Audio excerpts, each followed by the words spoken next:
Merci Monsieur le Président. Moi, je suis très surprise par ces amendements de suppression parce que je pense que ce forfait mobilité durable, c'est un vrai enjeu de justice territoriale et sociale. Parce qu'aujourd'hui, quand vous êtes dans une grande ville et que vous avez des transports en commun, alors votre employeur rembourse 50% de votre abonnement de transport en commun. Mais quand vous êtes dans une petite ville ou quand vous êtes à la campagne, que vous n'avez pas de transport en commun, c'est une double peine. Non seulement vous n'avez pas de transport en commun, vous êtes obligé de prendre votre voiture, mais en plus vous n'êtes pas accompagné par votre employeur. Donc c'est une vraie mesure de justice sociale et territoriale et je comprends mal ces amendements de suppression.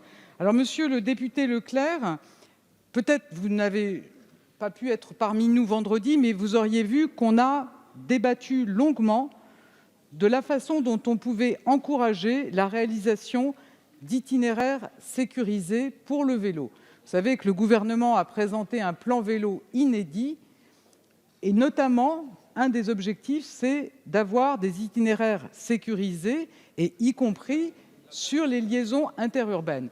La taxe d'aménagement, je peux regarder, pour moi, elle finance davantage des équipements accompagnant une opération d'aménagement. Elle peut en effet participer à des objectifs de mobilité. On va regarder si on peut lever cet obstacle. En tout cas, vous savez que l'État, pour la première fois, accompagne les collectivités avec un fonds mobilité active de 350 millions d'euros et qui a chaque année 100 millions d'euros sur la dotation de soutien à l'investissement local qui sont fléchés pour accompagner la mise en place notamment d'itinéraires vélo sécurisés. Mais je voudrais insister sur le fait que ce n'est pas que le vélo dont on est en train de parler dans ce forfait mobilité durable, c'est aussi le covoiturage. Et le covoiturage, c'est vraiment le transport en commun des zones peu denses. Et on a un ensemble de dispositifs pour soutenir le développement du covoiturage. Donc je pense que c'est très important, ce forfait mobilité durable. Et puis vous pourrez constater qu'il y a un certain nombre d'amendements qui viennent encore améliorer, renforcer le dispositif, précisément aller dans le sens que ce soit un thème de négociation sociale.